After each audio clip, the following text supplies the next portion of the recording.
أعوذ بالله من الشيطان الرجيم. بسم الله الرحمن الرحيم. إما يبلغن عندك الكبر أحدهما أو كلاهما فلا تقل لهما أف ولا تنهرهما وقل لهما قولا كريما واخفض لهما جناح الذل من الرحمة وقل رب ارحمهما كما ربياني صغيرا. ربكم أعلم بما في نفوسكم إن تكونوا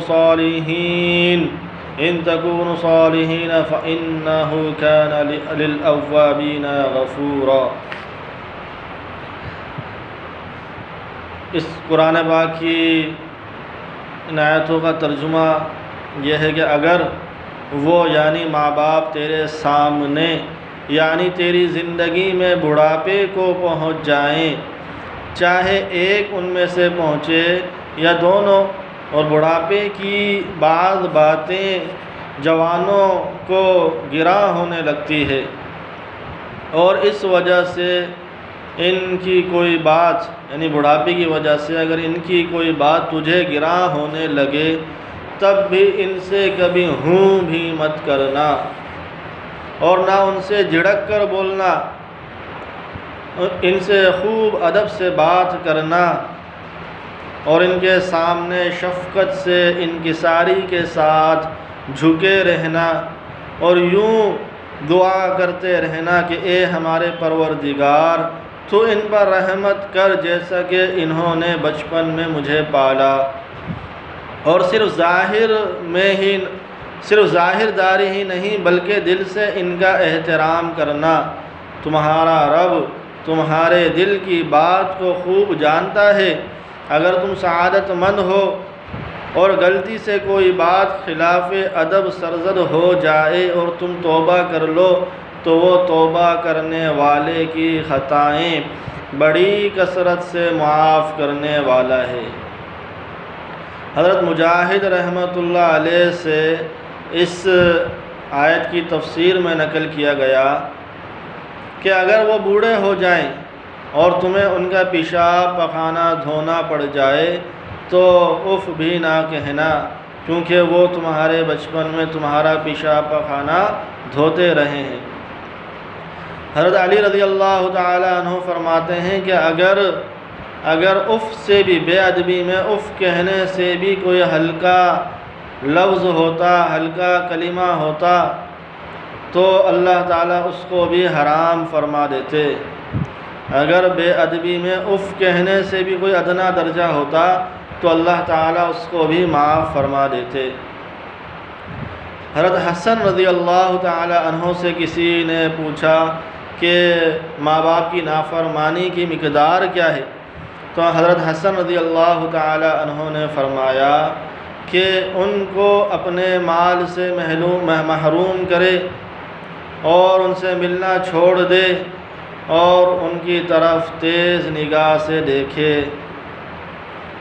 حضرت حسن رضی اللہ تعالی عنہ سے ہی ایک اور شخص نے پوچھا کہ قرآن پاک میں جو لفظ آیا ہے ان آیتوں میں قول کریم وَقُلْ لَهُمَا قَوْلًا كَرِيمًا، تو قول کریم کا کیا مطلب ہے؟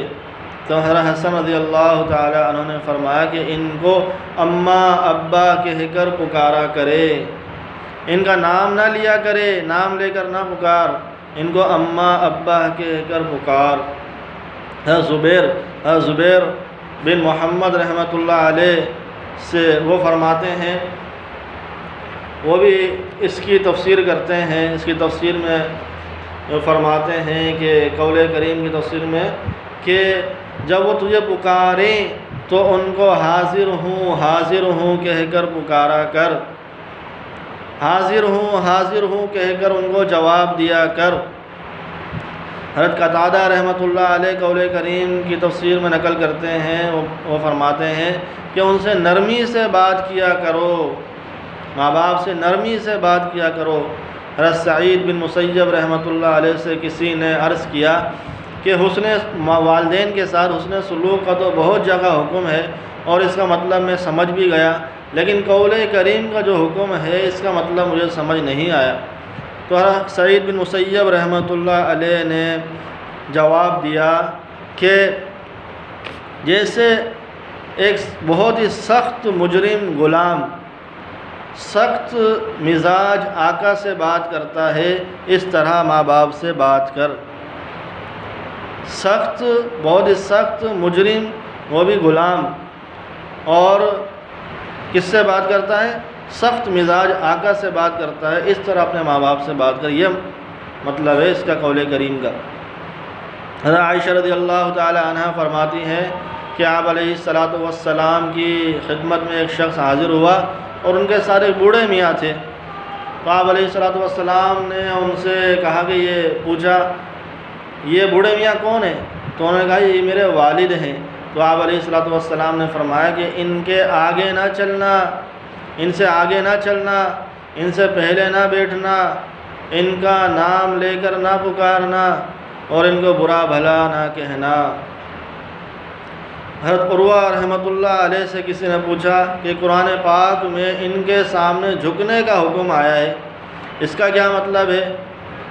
وَاخْفِضْ لَهُمَا جَنَاحَ الذُّلِّ مِنَ الرَّحْمَةِ، تو اللہ پاک قرآن پاک میں ان کے سامنے جھکنے کا حکم دے رہے ہیں، اس کا کیا مطلب ہے؟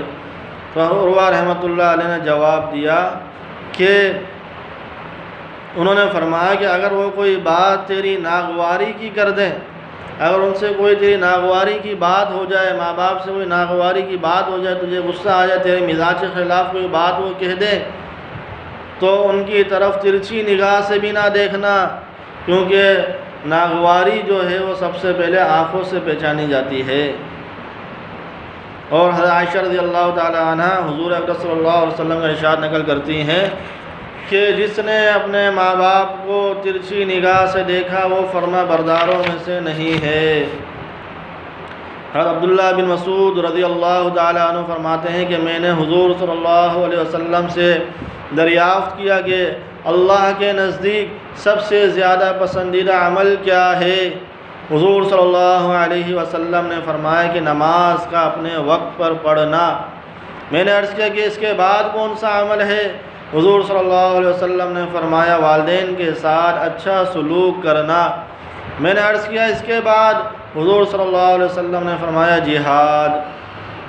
ایک اور حدیث میں حضور صلی اللہ علیہ وسلم کا ارشاد وارد ہے کہ اللہ کی رضا والد کی رضا میں ہے اور اللہ کی ناراضی والد کی ناراضی میں ہے۔ حضرت ابن عباس رضی اللہ تعالیٰ عنہ فرماتے ہیں کوئی مسلمان ایسا نہیں جس کے والدین حیات ہوں اور وہ ان کے ساتھ اچھا سلوک کرتا ہو، اس کے لیے جنت کے 2 دروازے نہ کھل جاتے ہوں، اور اگر ان کو ناراض کر دے تو اللہ جل شانہ اس وقت تک راضی نہیں ہوتے جب تک ان کو راضی نہ کر لے۔ کسی نے عرض کیا کہ اگر وہ ظلم کرتے ہوں، ابن عباس رضی اللہ تعالی عنہ نے فرمایا اگرچہ وہ ظلم کرتے ہوں۔ حضرت طلحہ رضی اللہ تعالی عنہ فرماتے ہیں کہ حضور اقدس صلی اللہ علیہ وسلم کی خدمت میں ایک صاحب حاضر ہوئے اور جہاد کی درخواست کی، جہاد میں شرکت کی درخواست کی۔ آپ علیہ السلام نے اس سے دریافت کیا کہ تمہاری والدہ زندہ ہیں؟ تو ان صاحب نے فرمایا کہ جی حضور والدہ زندہ ہیں۔ تو آپ علیہ السلام نے فرمایا کہ ان کی خدمت کو مضبوطی سے پکڑ لو، والدہ کی خدمت کو مضبوطی سے پکڑ لو، ان کے پاؤں کے نیچے جنت ہے۔ آپ علیہ السلام نے 2 بار 3 بار یہی ارشاد فرمایا کہ ان کی خدمت کو مضبوطی سے پکڑ لو، ان کے پاؤں کے نیچے جنت ہے، ان کی خدمت کو مضبوطی سے پکڑ لو، ان کے پاؤں کے نیچے جنت ہے۔ حضرت انس رضی اللہ تعالیٰ عنہ فرماتے ہیں کہ ایک صاحب آپ علیہ السلام کی خدمت میں حاضر ہوئے اور آپ علیہ السلام سے عرض کیا کہ حضور میرا دل تو بہت چاہتا ہے جہاد میں شرکت کرنے کا، لیکن میں قدرت نہیں رکھتا۔ تو آپ علیہ السلام نے فرمایا تیرے والدین میں سے کوئی زندہ ہے؟ تو انہوں نے عرض کیا جی والدہ زندہ ہے۔ تو آپ علیہ السلام نے فرمایا کہ ان کے بارے میں اللہ سے ڈرتے رہنا، ان کے حقوق کے بارے میں اللہ سے ڈرتے رہنا، یعنی ان کے حقوق کی ادائیگی میں فتوے سے آگے نکل کر تقوی پر عمل کرتے رہنا۔ اگر تم ایسا کرو گے تو پھر تم حج کرنے والے بھی ہو، عمرہ کرنے والے بھی ہو اور جہاد کرنے والے بھی ہو، یعنی جو اجر و ثواب حج پر ملتا ہے وہ ماں کی خدمت پر ملے گا، جو عمرے پر ملتا ہے وہ ماں کی خدمت پر ملے گا، اور جو جہاد پر ملتا ہے وہ ماں کی خدمت پر ملے گا۔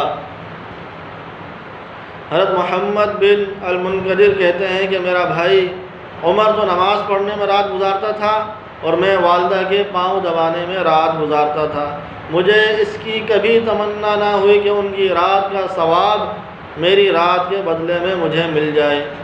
عائشہ رضی اللہ تعالیٰ عنہ کہتی ہیں کہ میں نے حضور صلی اللہ علیہ وسلم سے دریافت کیا کہ عورت پر سب سے زیادہ حق کس کا ہے؟ تو آپ علیہ السلام نے فرمایا اس کے خاوند کا۔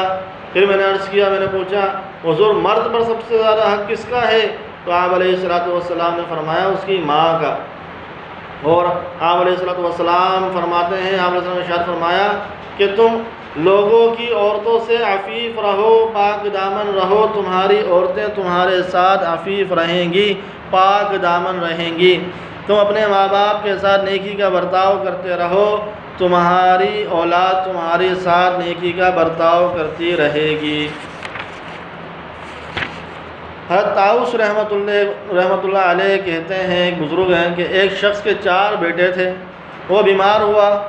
ان بیٹوں میں سے ایک نے 3 بھائیوں سے کہا کہ اگر تم باپ کی تیمارداری اس شرط پر کرو کہ تم کو باپ کی میراث میں سے کچھ نہ ملے گا تو تم کرو، ورنہ میں اس شرط پر تیمارداری کرتا ہوں کہ میراث میں سے کچھ نہ لوں گا۔ وہ اس پر راضی ہو گئے کہ تو ہی اس شرط پر تیمارداری کر، ہم نہیں کرتے۔ اس نے خوب خدمت کی، لیکن باپ کا انتقال ہی ہو گیا اور شرط کے موافق اس نے کچھ نہ لیا۔ رات کو خواب میں دیکھا کوئی شخص کہتا ہے کہ فلاں جگہ 100 دینار اشرفیاں گڑی ہوئی ہیں، وہ تو لے لے۔ اس نے خواب میں ہی دریافت کیا، پوچھا کہ کیا ان میں برکت بھی ہوگی؟ اس نے کہا کہ برکت ان میں نہیں ہے۔ صبح کو بیوی سے خواب کا ذکر کیا، اس نے ان کے نکالنے پر اصرار کیا، اس نے نہ مانا۔ دوسرے دن پھر خواب دیکھا جس میں کسی دوسری جگہ 10 دینار بتائے، اس نے پھر وہی برکت کا سوال کیا، اس نے کہا کہ برکت ان میں نہیں ہے۔ اس نے صبح کو بیوی سے اس کا بھی ذکر کیا، اس نے پھر اصرار کیا مگر اس نے نہ مانا۔ تیسرے دن اس نے پھر خواب دیکھا کوئی شخص کہتا ہے فلاں جگہ جا، وہاں تجھے 1 دینار اشرفی ملے گی، وہ لے لے۔ اس نے پھر وہی برکت کا سوال کیا، اس شخص نے کہا ہاں اس میں برکت ہے۔ یہ جا کر وہ دینار لے آیا اور بازار میں جا کر اس سے 2 مچھلیاں خریدیں جن میں سے ہر ایک کے اندر سے ایک ایسا موتی نکلا جس قسم کا عمر بھر کسی نے نہیں دیکھا تھا۔ بادشاہ وقت نے ان دونوں کو بہت اصرار سے 90 خچروں کے بوجھ کے بقدر سونے سے خریدا۔ تو یہ ماں باپ کی خدمت کا صلہ ہے میرے بھائیو دوستو۔ ماں باپ جو ہیں وہ بہت بڑی نعمت ہیں۔ باپ جنت کا دروازہ ہے، ماں کے پاؤں کے نیچے جنت ہے۔ ماں باپ کی ہم قدر کر لیں، ماں باپ کی ہم خوب خدمت کر لیں، ان سے دعائیں لے لیں۔ ماں کی دعا جنت کی ہوا، جو ماں باپ کے دلوں سے دعائیں نکلتی ہیں وہ باپ کی دعا اور مظلوم کی دعا کے اندر جو ہے کوئی بھی چیز آڑ نہیں ہوتی، ڈائریکٹ عرش تک پہنچتی ہے۔ باپ کی دعا بھی ڈائریکٹ عرش تک پہنچتی ہے اور مظلوم کی بد دعا بھی ڈائریکٹ عرش تک پہنچتی ہے۔ تو ہم ماں باپ سے جو ہے ماں باپ کی خوب خدمت کر کے ماں باپ سے دعائیں لے لیں، ان کے دل سے دعائیں نکلوائیں۔ اگر ہم ماں باپ کی دعائیں لیں گے تو ہمارے مقدر، ہماری زندگی بدل جائے گی، ہماری زندگی بن جائے گی، خوشیاں ہمارے قدموں میں آ جائیں گی، کامیابی ہمارے قدموں میں آ جائے گی، دنیا ہمارے قدموں کے اندر آ جائے گی۔ اور اگر اللہ معاف کرے، خدا نہ خواستہ اگر ہم نے ماں باپ کا دل دکھایا، ماں باپ کی نافرمانی کی، تو پھر جو ہے دنیا کے دھکے ہمارے مقدر بن جائیں گے اور دنیا کی پریشانیاں، مصیبتیں، دنیا کی ٹھوکریں ہماری مصیبت میں ہمارے جو ہے وہ دنیا کی ٹھوکریں ہمارے مقدر بن جائیں گی۔ اللہ تعالی ہم سب کو اپنے ماں باپ کا فرما بردار بنائے اور نافرمانی سے ہم سب کی حفاظت فرمائے۔ آمین۔